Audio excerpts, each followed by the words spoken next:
Everyone talks about what Ukraine is today, but no one talks about what it will be tomorrow. Jason J. Smart, PhD, Kyiv-based national security strategist, a longtime analyst of Russian authoritarianism, and the person placed on the Kremlin blacklist for exposing the Putin regime and its repressive practices. Dr. Smart, thank you for joining us. It's great to see you. And today we would like to address a number of critical questions shaping the future of Ukraine, Europe, and the transatlantic security order. Dr. Smart, how important were the talks between the Ukrainian and US delegations on November 23 in Switzerland? And was this just a tactical step, or could it be the start of real negotiations? I think it's improbable that it will lead to real negotiations. I think more likely it was, as President Zelensky said on Friday, something that Ukraine was being encouraged to do by the United States. And so it was going to show that it was making a best faith effort, that is really going to go forward and try to make a peace deal, however improbable it is, because right now Russia simply does not want peace. But they will go through the motions and do what they can to satisfy Washington. However, it doesn't seem like anything realistically will come from it if the Russians maintain their maximalist demands. Senator Rubio said the 28-point US plan is a strong framework for future talks. Do you think it is balanced, and can it become a basis for a fair and lasting peace? I think it's improbable that this will be the final basis for what we discuss further about peace talks, just given the fact that it is a Russian document. It essentially encompasses everything that Russia has demanded since 2021, and that's just sort of unacceptable. The fact is that today Russia is not in the capacity to make these sorts of demands. Let's look at just one small example. In the case of Donbass, Russia would like Ukraine to give up all the territory that's not currently occupied there. Now, at Russia's current rate of loss of soldiers, they're losing far too many to be able to do that. In fact, it would take about 1.2 to 2 million Russian soldiers to take the rest of Donbass. That is casualties. 1.2 to 2 million casualties just take Donbass. So why would Ukraine possibly give up the Donbass if Russia doesn't have neither the capacity, nor the logistics, nor the finances necessary to do this? I think quite the opposite. If the Russians want it, they should have to bleed for it, and it should not be given to them. Some politicians say the plan was written by the US, while others say it looks like a Russian wish list. How do these disagreements affect the political credibility of the plan, and how might this influence the negotiations? Well, the plan most likely is Russian in origin. That seems accurate. But I think it's also not really the position of the White House. I think they're going with what the Russians gave them as the basis. But either way, that's why I don't think it's going to be the final document by any means. And it's created enough sufficient backlash in the United States and criticism that I think even those in Senator Rubio or Secretary of State Rubio, for instance, or even the White House realize that it's politically toxic for them to look like they're trying to enforce what Russia wants. And because of that, I think it's more likely that they will start to step away from it. Even President Trump has recently stated that this was not the final deal for Ukraine. Reports say Ukraine was given a deadline of November 27 to accept the proposal. Do you see this as a diplomatic pressure, and how could it influence Ukraine's negotiations position? Of course, it depends on exactly what happens. I think that the United States is trying to put pressure on both Ukraine and Russia. In the case of Ukraine, it would look like they would probably try to cut off intelligence sharing and other things. But in the case of Russia, we've seen that the United States has been lobbying for an increase of flow from oil from the Arab states, namely from Saudi Arabia, United Arab Emirates. And because of that, the global price of oil has gone down, which is something that affects the Russian economy quite significantly. But also, I think the Russians, most importantly at this point, are trying to avoid the new secondary sanctions on oil. Since India and China have decided that they were no longer going to be buying Russian oil, it's absolutely catastrophic for Russia's economy. Keep in mind, about 40 to 45% of Russia's national budget comes from oil and gas, of which about 80 to 85% is coming from purchases of Russian oil by India and China. So without them, that leaves a massive hole in the Russian budget. Deficit is already over $100 billion at this point. Russia is not in a sustainable system.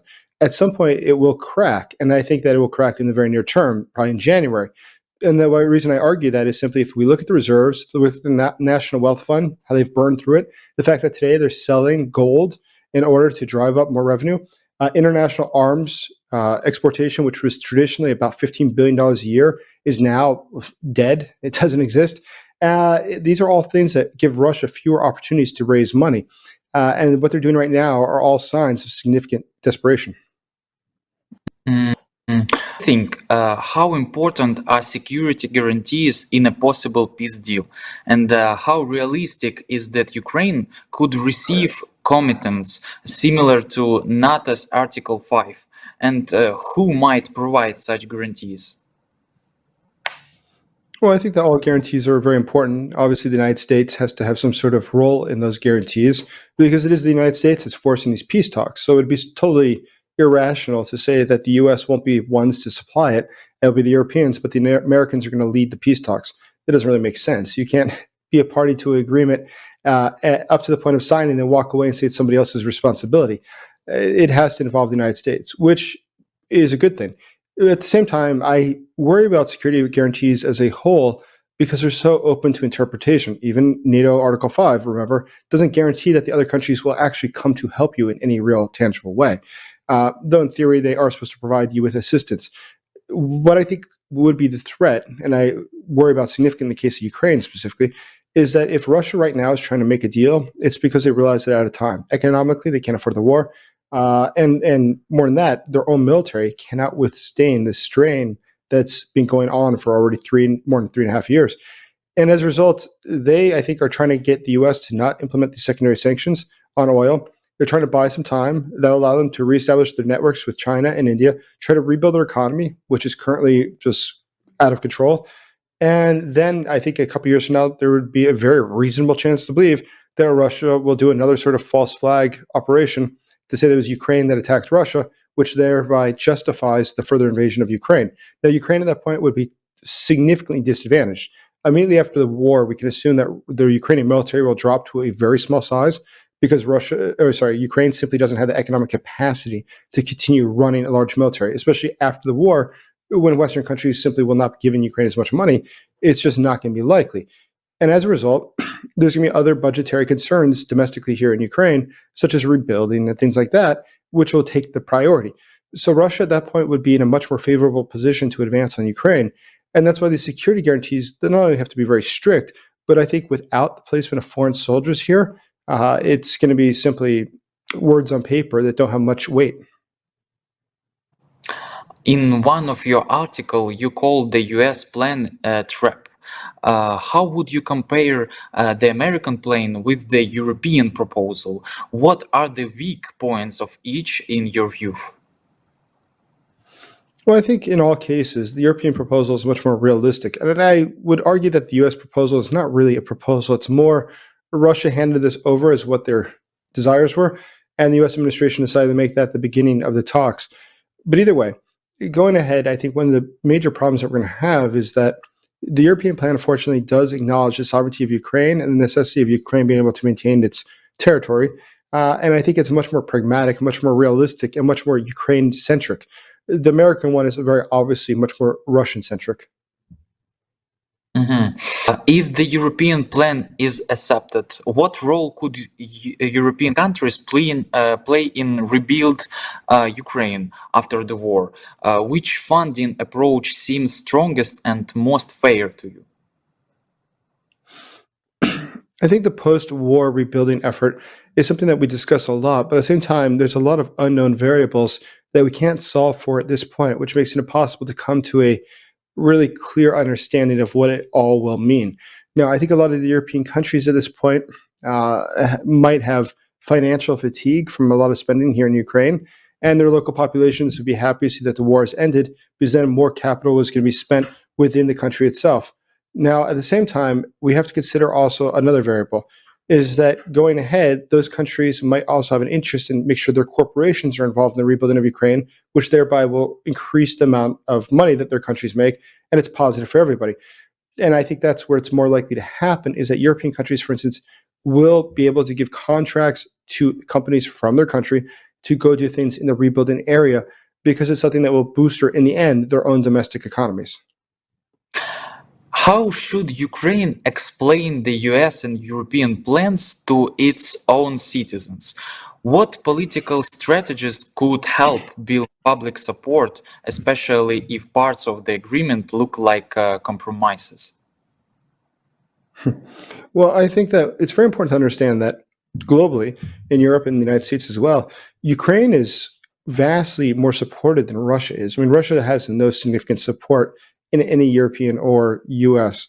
And to that degree, I'll give you an example. In the case of the United States, the vast majority of Americans do support Ukraine. Amongst MAGA Republicans, the majority also say that they think that Ukraine is on the right side. Now, they might disagree as to whether or not there should be more money spent on Ukraine, but the polling indicates that they are supportive. And in fact, a very shocking statistic that recently came out of MAGA Republicans, 92% of them thought that Donald Trump has a responsibility to end the war. Now, keep in mind, he had been bragging that he would end the war within one day, and it seems they took him seriously. And I was quite surprised to see that amongst MAGA Republicans, they're disappointed. One of the things that they list in their own polling is that they're disappointed that he has not been able to resolve the war. So I think he's feeling a lot of pressure based upon that. But we also have to consider another political side of this. I think that Donald Trump's facing another external pressure, which is scandal in the United States, the Epstein scandal. And as a result of that, he's anxious to distract from it. And he's going to find other means to distract, including these peace talks, I think, are really largely motivated by that. So every side here is taking these peace talks from a different angle. In the case of the United States, I think the US president is motivated by trying to cover up his own scandal. I think at the same time, the United States he's facing a situation where the population doesn't understand why he has failed to end the war so far. But he also has a deadline. In the January, they're going to give out the Nobel Peace Prizes. But I think he has an objective of winning one. But if we look at the Russian side, they're also facing a different sort of strain. As I mentioned, there's significant economic problems in the country. And as well, it's becoming increasingly clear, political problems in the country. And so I think this is all motivating Putin to try to get a pause and try to avoid further sanctions. But in the case of Ukraine, what's their motivation? Well, the motivation is also, I think, quite clear. President Zelensky said what it was. It was because they will show everybody that they are entering talks with good faith and doing their best to end the war. They are not by any means trying to prolong the war. And so they will go through the steps, even if it is very improbable that there will be a conclusion. If both plans move forward at the same time, how could the US and Europe coordinate their approaches? Is a joint format possible? I think so. I mean, ultimately, it will get to that point. I can't imagine this will end up just being two different proposals that are unmarried to each other. They will have to be somehow coordinated because ultimately, as you observed, there's going to be the question as to peacekeepers or whatever it is after the war. And that's something that's going to fall to being a European responsibility, most likely, or let's say NATO responsibility from countries of NATO, and in which case this will require further coordination amongst the capitals. And that's why I'm pretty sure that this will get resolved to become a singular list of demands rather than multiple list of demands. Long-term peace. What do you think is the best realistic peace scenario for the next 5-10 years with active European involvement? What key points must be included in the peace durable? Territory, security, economy, justice? Well, I think that we have to understand first what would Russia perceive to be in its interest, and then we can figure out what we need to do to counteract that. So I think that Russia would hope to see that after the war, Ukraine becomes economically depressed. The military becomes very, very small, and there's going to be less economic opportunities in the country, just given the fact that the huge amounts of money that are being injected into the economy right now from abroad will decline. It's not going to be like that every month. Currently, it is. Ukraine has sort of an artificial economy.